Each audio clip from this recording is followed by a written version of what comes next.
हमने अभी इस डिपार्टमेंट में ब्रेन ट्यूमर निकाला है विदाउट एनी चीरा, विदाउट एनी इंसिजन, नाक के रास्ते से, with the help of ENT department under professor Jagdeep.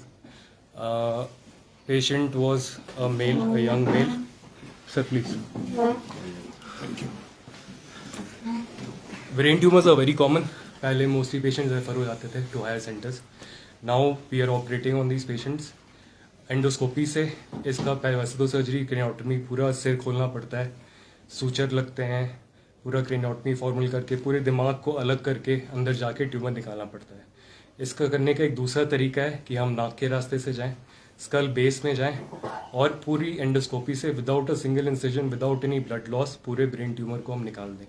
ये ट्यूमर बहुत ही कॉमन है. Pituitary tumour is one of the most common brain tumours and हमारे बहुत सारे पेशेंट्स हैं हिमाचल में. Patients usually come with complaints of vision loss और they come with symptoms of mass effect, जैसे सिर दर्द होता है या कई बार अगर आईसीपी इंटरक्रेनियल प्रेशर बहुत ज़्यादा बढ़ जाए तो पेशेंट कोमा में भी जा सकता है, बेहोश भी हो सकता है. ये हमारा पेशेंट सिर्फ हेडेक के साथ आया था और जब हमने इनका वर्कअप कराया, इनके कुछ हार्मोन्स, क्योंकि pituitary controls all the hormones of the body, इनके काफ़ी हार्मोन्स इनके डेफिसिट थे. Digvijay will tell further about the जो हमारा ये पेशेंट था, ये 64 वर्षीय मंडी ज़िले से वर्ता था. पेशेंट को जब आया था हमारे पास तो उसको हेडेक था और देखने में थोड़ी सी प्रॉब्लम था. तो हमने उसका स्कैन्स करवाए तो स्कैन से हमें पता लगा कि उसको पिट्यूटरी ट्यूमर है. फिर उसके हमने और फर्दर वर्कअप में जो हमारे जैसे सर ने बताया, पिट्यूटरी जो हमारे सारे हार्मोन्स कंट्रोल करता है, तो हमने उसके हार्मोन्स भी दिखाए. तो 2 हार्मोन्स उसके डेफिशिएंट थे, कॉर्टिसोल और थायराइड का हार्मोन वो था. तो उसका रिप्लेसमेंट शुरू किया. फिर हमने सर्जरी को प्लान किया और हमने उसे एंडोस्कोपी के द्वारा 19 तारीख को ऑपरेट किया. सर बताएंगे बाकी ऑपरेशन के बारे में.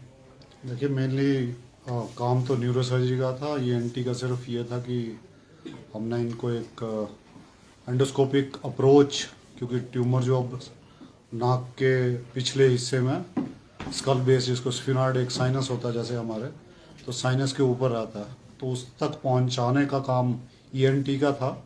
बाकी उसके बाद जैसे इनको वहाँ तक एंडोस्कोप के साथ दिखाया गया, उसके बाद सारा काम इन्हीं का शुरू होता है और इन्होंने हम लोग को भी अच्छा काम किया. पेशेंट 19th को ऑपरेट हुआ है. आज पोस्ट ऑफ डे 7 है. Patient is getting discharged and patient is completely fine. बाकी ब्रेकियल प्लेक्सस के बारे में डॉक्टर तुषार विल स्टार्ट. जो दूसरा केस हमने प्लास्टिक सर्जरी में ऑपरेट किया न्यूरो सर्जरी के साथ, वो एक ब्रेकियल प्लेक्सस इंजरी का मरीज़ है. ब्रेकियल प्लेक्सस जो है वो एक नसों का समूह होता है जो कि रीढ़ की हड्डी से चलते हुए कंधे तक, कंधे से कोने से हाथ तक जाता है. और हाथ के चलने की शक्ति और स्पर्श संवेदना दोनों ही ब्रेकियल प्लेक्सस से होता है. जो हमारा मरीज़ था वो एक 21 वर्षीय युवक है जिसका कि आज से 6 माह पहले एक्सीडेंट हुआ था, कार दुर्घटना हुई थी जिसमें कि ऊपरी भाग की हड्डी टूट गई थी. उसके टूटने के बाद जब वो हमारे पास आया तो हमें पता चला कि उसका जो कंधा है वो उसको हिला नहीं पा रहा है. उसके बाद उसका टेस्ट करवाए गए और आगे दिग्विजय बताएंगे. जो हमारा ये पेशेंट था, इसको हमने फिर सर्जरी के लिए प्लान किया दोनों डिपार्टमेंट्स ने, प्लास्टिक सर्जरी और न्यूरो सर्जरी में. फिर हमने उस पेशेंट का जो कमज़ोर हमने डायग्नोज किया कि उसकी एक नस कमज़ोर है और उसका शोल्डर का पावर जो है बिल्कुल ख़त्म है, 0/5 है. तो उसके बाद हमने ऑपरेशन किया और एक स्वस्थ नस को हमने, जो कमज़ोर नस थी, उसके साथ माइक्रोस्कोप के अंदर एक बहुत फाइन सूचरिंग 90 सूचर से हमने उसको जोड़ा. और उसके बाद अभी पेशेंट को ऑपरेशन के बाद कम से कम 20-25 दिन हो गए और पहले उसकी पावर एक ग्रेडिंग रखते हैं हम 0/5 से लेकर 5/5 तक. तो उसमें रिकवरी 3/5 तक हो चुकी है और पेशेंट जो है अपने काम भी करने लग गया है.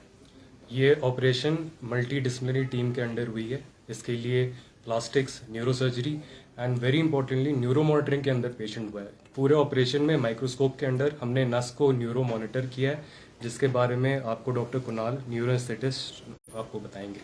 न्यूरो मॉनिटरिंग के लिए एनेस्थीसिया जो सेटअप है वो भी थोड़ा अलग होता है. इस पेशेंट को बिना मांसपेशी पैरालिसिस के ऑपरेट किया गया. उसके लिए डेप्थ ऑफ एनेस्थीसिया देखने के लिए इंट्रा ऑपरेटिवली इलेक्ट्रोएन्सेफेलोग्राफी की गई, जो कि एंट्रोपी सेंसर माथे पे लगा के हम देख रहे थे. और जो पीयूष ग्रंथि यानी पिट्यूटरी ग्लैंड के लिए जो ऑपरेशन हुआ, उसके लिए हमारे को गैस एनालाइजर यूज करना पड़ा, क्योंकि जैसे ही एंडोस्कोप बाहर आता है सर्जरी बिना चीरे के उसी वक्त खत्म हो जाती है। तो वो हमने गैस एनालाइजर तथा सीवोफ्लूरेन में बिना नाइट्रस ऑक्साइड के कराया है। Thank you. Basically endoscopic surgery के काफ़ी एडवांटेजेस होते हैं ओवर जो पहले हम करते थे कि पूरा सिर खोलते थे। इसमें ब्लड लॉस कम होता है, इसमें हॉस्पिटल और आईसीयू स्टे काफ़ी कम होता है, इसमें डेथ और इंजरी टू सराउंडिंग स्ट्रक्चर्स के चांसेस काफ़ी कम होते हैं, और इसमें पेन जो सबसे इम्पॉर्टेंट है, पोस्ट ऑपरेटिव पेन एनाल्जीजिया पेशेंट के लिए काफ़ी कम होता है एंडोस्कोपिक सर्जरी में। ज़्यादा टिश्यूज़ वायलेट नहीं होते हैं, और पेशेंट आप जैसे देख ही रहो अभी वार्ड से डिस्चार्ज हो रहा है, आपकी मेरी तरह डिस्चार्ज हो रहा है, एक भी चीरा नहीं उसके चेहरे पे। This is the stitchless endoscopic brain tumour.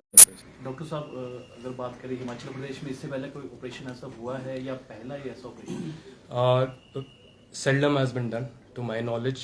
This is one of the first few.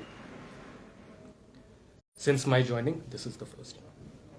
Sir timing की बात करें तो कितना समय लगता है अगर दूसरे ऑपरेशन से इसका कंपैरिजन किया जाए? बड़ा ऑपरेशन है, समय लगता है, मल्टीपल डिपार्टमेंट्स की ज़रूरत पड़ती है, ENT, anaesthesia, it takes time, but for the patient it is much less invasive. आप सोच सकते हो कि आप ब्रेन ट्यूमर निकाल रहे हो और एक भी चीरा नहीं पड़ा पेशेंट पे। पेशेंट के लिए काफ़ी ये बेनिफिशियल हो जाता है। रिस्क फैक्टर भी कम रहता है। डेफिनेटली आप नीचे से जा रहे हो, एंडोस्कोपी से आ रहे हो, आपको ब्रेन रिट्रैक्ट नहीं करना पड़ेगा। बहुत सारे एडवांटेजेस होते हैं, सटल न्यूएंसेस होते हैं। It is time taking, it is a multi disciplinary effort, but the patient comes out very nicely. तो जो ऑपरेशन बिल्कुल सक्सेस रहता है, 100% इसकी रेशियो होती है, कोई जैसे ट्यूमर आपको अगर रिमूव करना है तो पूरी 100% 100% ट्यूमर, और यूजुअली पिट्यूटरी ट्यूमर्स बेनाइन माने जाते हैं। अगर आप इसको पूरी तरह से रिमूव कर दो तो patient is as good as new, he will have a complete life span. क्योंकि ग्रेड 1 ट्यूमर्स पिट्यूटरी में यूजुअली माइक्रोएडिनोमास होते हैं। जो हमारा पेशेंट था वो एक नॉन फंक्शनिंग पिट्यूटरी ट्यूमर था। तो ऐसे पेशेंट्स में अगर आप पूरी तरह से मास को निकाल दो जैसे हमने निकाला है, patient can live a completely normal life, no radiotherapy, no chemotherapy and no incision. तो सर कितने मामले जो ब्रेन ट्यूमर के आते हैं जिनसे में? काफ़ी कॉमन है, और उन ट्यूमर्स में भी pituitary tumour is one of the most common benign tumours of the brain. It is one of the most common tumours. क्या युवाओं में या इससे कोई एज ग्रुप है? इसकी एज ग्रुप है, डिपेंड करता है फंक्शनिंग। अगर फंक्शनल ट्यूमर्स हैं तो वो यंगर पेशेंट में और वो जल्दी डिटेक्ट होते हैं। जो पेशेंट्स जो नॉन फंक्शनल ट्यूमर्स हैं जिससे हार्मोन ज़्यादा नहीं निकल रही है, वो यूजुअली कुछ टाइम के लिए इग्नोर हो जाते हैं। वो जब बहुत बड़े हो जाते हैं, मास इफेक्ट करके आँख जो ऑप्टिक नर्व जो आँख की नस है जब उसको दबाते हैं, तब हम MRI करवाते हैं और तब हमें एक बहुत सा बड़ा सा ट्यूमर मिलता है। जैसे जो हमारे पेशेंट हैं, he is a 60-year-old male and he harboured the tumour for many years. फिर अचानक जब सिर दर्द हुआ, MRI करवाया, देखा इतना बड़ा पिट्यूटरी ट्यूमर है, and now post op he is completely fine.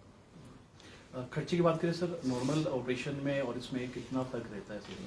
It is almost the same, and these patients are covered under HEMCare, so they have to pay nothing, free.